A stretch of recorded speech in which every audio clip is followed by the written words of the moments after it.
So our story takes us to the fall of 2023, where a wildlife biologist named Troy Wallace took a solo camping trip deep into the Appalachian backcountry near the Kentucky-West Virginia border. He was an experienced former park ranger, but nothing in his entire career could explain what he saw that night. Troy had driven out to a section of forest known locally as Coffin Ridge. He was there to do a study on black bear movements and had trail camps set up along the ridgeline. He got to his camp about early evening and set up about 3 miles where he parked. But around 2 a.m., Troy was woken up by what he thought was a falling branch. Then another. Then a very clear thump, like something large had landed on 2 feet.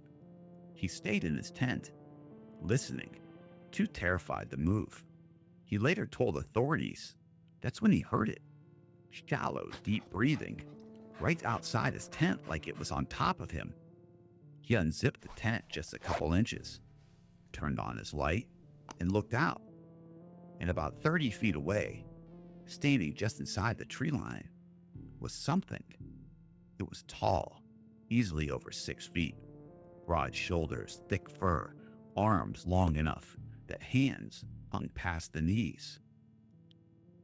In the head, it looked like a massive dog, snout, ears, but upright. Then it turned like it heard something and ran.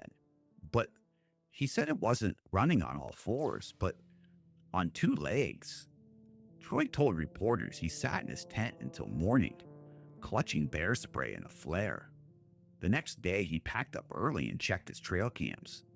1 was missing. 2 had dead batteries. But one caught something. A tall, hunched figure stepping past the camera. Long limbs. No snout was visible, but the body proportions were strange. It was too thin to be a bear, but too upright for a wolf. He decided to send the footage to a contact he had at the university. They said it was inconclusive. It was probably a bear with mange, an optical illusion. Troy didn't argue, but it just felt like there was more to the story than this. So now this is where the story goes from strange to something else. About a month later, another hiker, a guy named Curtis, was walking near the same area. He found one of Troy's trail cams. It had deep claw marks, like 4 really large gouges. He decided to turn it into the park office, but to this day, they've never released the photos.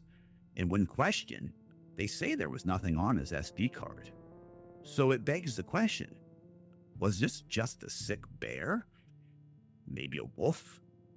The dog man? Maybe. But Troy doesn't talk about this much. But one thing is for certain, something strange was out there that night. This is Urban Legend Hunter. Until we meet again.